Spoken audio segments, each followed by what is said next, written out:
नमस्कार दोस्तों, कैसे हैं आप लोग? आशा करता हूँ सभी लोग अच्छे होंगे।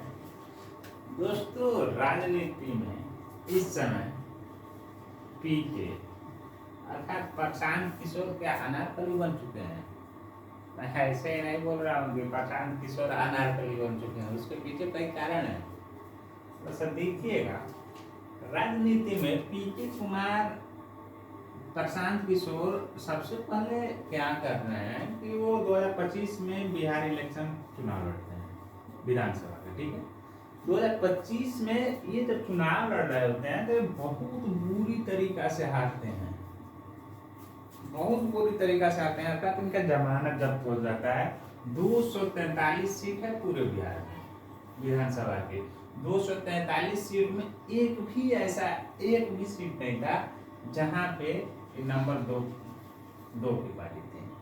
एक भी आप सोच सकते हैं 243 सीट में एक भी ऐसा सीट नहीं था जहां पे नंबर 2 के स्तर पे पार्टी हुई, ठीक है।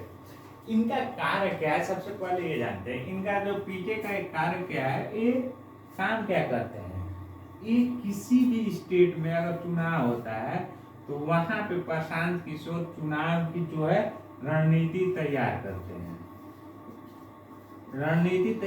हैं, और वहाँ के जो राजनीतिक पार्टियां हैं, राजनीतिक पार्टियों से कुछ पैसे लेते हैं। पैसे के बदले पर वहाँ के स्टेट के सारा चीज डाटा इकट्ठा करते हैं। डाटा के आधार पे वहाँ पे राजनीतिक पार्टियों को वहाँ पे रणनीति बनाकर चुनाव जीतने में सपोर्ट करते हैं। लेकिन यही बंदा जब आते हैं बिहार में, ठीक है, तो बिहार में 243 सीट में सारे के सारे सीट हार रहते हैं। अब मैं ऐसा क्यों कर रहा हूं कि ये राजनीति के अनारकली बनने वाले हैं, क्योंकि हम सभी लोग जानते हैं कि 2008 में जब परिसीमन हुआ था, 2008 में बिहार में जो परिसीमन हुआ था बिहार विधानसभा का, तो उसमें जो पटना पश्चिम सीट है ना, पटना का जो पश्चिम सीट है, वहां पे क्या हुआ था कि पटना पश्चिम का जो सीट था उसको परिसीमन के बाद वही सीट क्या हो गया था, बांकीपुर सीट के नाम से जाना जाता है। ये बांकीपुर सीट जब से ये बना है तब से लेकर अब तक यहाँ पे भाजपा का ही कब्जा रहा है। अब थोड़ा सा ध्यान से सुनिएगा, बांकीपुर सीट का विधानसभा के बारे में हम लोग सब सोच रहे हैं।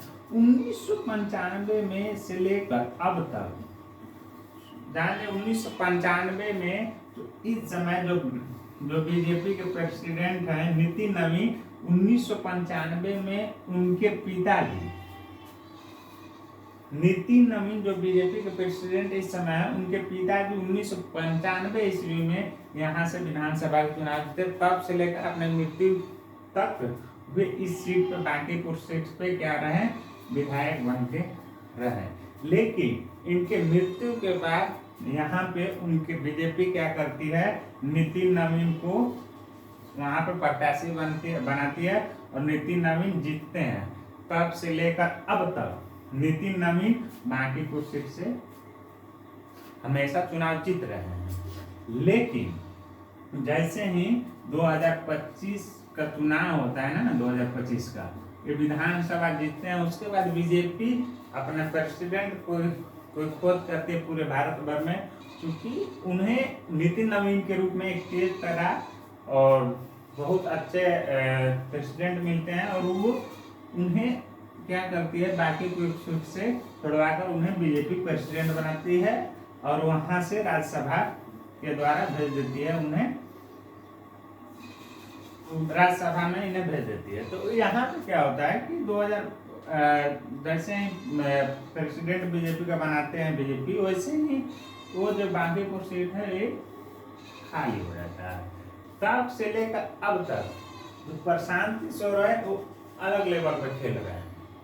वे तब से लेकर अब तक एक पूरा रणनीति बना रहे हैं कैसे यहाँ पे बीजेपी को हराया जाए। यहाँ तक कि आप लोग देख सकते हैं जो बांकीपुर सीट चुनाव के कारण ही जो अभी बिहार में एक मोस्ट जो बिहार में बहुत एक खबर एक आ रही थी, भरत तिवारी हत्या का, यहाँ पे वो क्या कह रहे हैं कि ये राजनीति के लिए वहां पे जाते हैं, धर्म तिवारी को जो प्रशांत किशोर हैं ये सपोर्ट देते हैं कि भाई आप जाइए और वहां पे इस सीट को जीतने के लिए भरत तिवारी के घर रहते हैं और वहाँ पे स्वर्णों के सपोर्ट के लिए यहाँ पे आते हैं, क्योंकि भागीपुर सीट का अगर इतिहास देखा जाए तो ये स्वर्ण बहुल सीट है। ठीक है, उसके बाद वो तरह तरह के दावा भी करने लगता है कि देखिए मैं जैसे ही बांकीपुर जो चुनाव जीतूंगा वहाँ पे बहुत सारे विकास कार्य करूंगा, यहाँ तक कि बिहार को मैं बहुत कुछ बदल दूंगा। आप जरा सोचिए बांकीपुर जो चुनाव है वहाँ पे एक विधानसभा का सीट है, मान लिया जाए एक करेंगे मैं बिहार को बदल दूंगा, मैं सम्राट चौधरी को हटा दूंगा। ठीक है, तो यहाँ पे थोड़ा सा सोचने वाला बात है कि बिहार विधानसभा में ये तो पहला नंबर आप जीत नहीं पाएंगे। क्यों? क्योंकि ये बांकीपुर जो सीट है वो बीजेपी का गढ़ रहा है, नंबर 1। नंबर 2, अगर आप जीत भी गए, मान लीजिए कि आप जीत गए, ठीक है, प्रशांत किशोर बांकीपुर चुनाव को क्या कर रहे हैं, जीत गए, तो होगा क्या? इससे क्या होगा? आप तो बोल रहे हैं कि मैं चुनाव जीतने के बाद बिहार विधानसभा को पूरा चेंज कर दूंगा। भाई साहब, आपकी पार्टी एकमात्र अगर है तो 243 पूरे विधानसभा, बिहार विधानसभा में 243 सीटें हैं।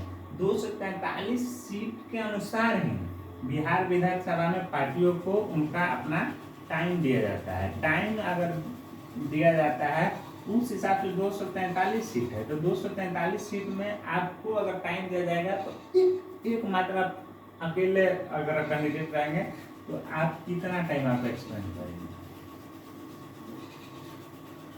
और अब क्या कर लेंगे? आप 243 सीट है, आपको चूंकि आप ऐसा चाह रहे थे कि मुझे आरजेडी का सपोर्ट मिले, लेकिन आपको आरजेडी का सपोर्ट भी नहीं मिला। क्यों देंगे आरजेडी आपको सपोर्ट क्यों देगा? आप ही बताइए। आरजेडी का जो कोर वोटर है वो यादव तथा मुस्लिम, ठीक है, और वो इस समय बिहार में क्या है कि जो बीजेपी और जदयू का जो बीजेपी और जदयू इस समय जो बिहार विधानसभा में इन दोनों की संयुक्त रूप से सरकार है, गठबंधन की सरकार चल रही है, उसका मुख्य विपक्ष तो यही है ना, आरजेडी है। और आप क्या करते हैं प्रशांत किशोर जी, यहाँ पे आप जो पिछले विधानसभा 2015 का विधानसभा चुनाव हुआ था उस समय आप जदयू का जो मुख्य रणनीतिकार थे, आपको याद नहीं होगा, 2015 में जदयू का मुख्य पार्टी का जो रणनीतिकार थे वो उस समय जदयू के पीके थे। तो आप इस नाते आप क्या हैं, आरजेडी के तो विपक्ष में हैं। आप कभी आरजेडी को सपोर्ट नहीं करे, आज बोल रहे हैं कि आरजेडी मुझे सपोर्ट कर दे, क्योंकि आरजेडी अगर मुझे सपोर्ट करते हैं तो मैं जदयू और बीजेपी के गठबंधन को मैं हरा दूंगा। आखिर आरजेडी आपको सपोर्ट क्यों करने लगी, क्यों करेगी भाई? तो यही तरह तरह की बातें हैं। अब देखना ये है कि जो ये प्रशांत किशोर हैं, ये मीडिया में बहुत सारे इनका इतना लिंक है कि एक प्रकार से गुब्बारा पूरा फुलाए हुए हैं मीडिया में, भाई मेरा तो जीत ही हो जाएगा। भाई कैसे जीतोगे आप? ऐसे नहीं जीत पाओगे। गुब्बारा मीडिया में फुलाने से नहीं, जमीनी स्तर पे काम करने से होता है। जमीनी स्तर पे जब आप उतरेंगे, लोगों से बात करेंगे, तरह तरह के लोग मिलेंगे, तरह तरह के बात करेंगे, उनसे बातें करने के बाद आप जीत पाएंगे। उनसे बातें करें, उनके दुखों को, उनके तकलीफों को थोड़ा सा आप समझने का कोशिश करेंगे, तभी जीत पाएंगे, ऐसे नहीं जीत पाएंगे। आप जो मीडिया में जो आप गुब्बारा फुलाए हो ना, देखना ये है ये कब फूटता है। क्योंकि मीडिया में जितना कवरेज इस समय आप देख रहे होंगे प्रशांत किशोर का, उतना किसी अन्य पार्टी का नहीं देख पा रहे हो। यहाँ तक कि आप बीजेपी और जदयू जो इस समय बिहार में सत्ता में है, उनका भी उतना चर्चा आप इस समय मीडिया में नहीं देख पाएंगे।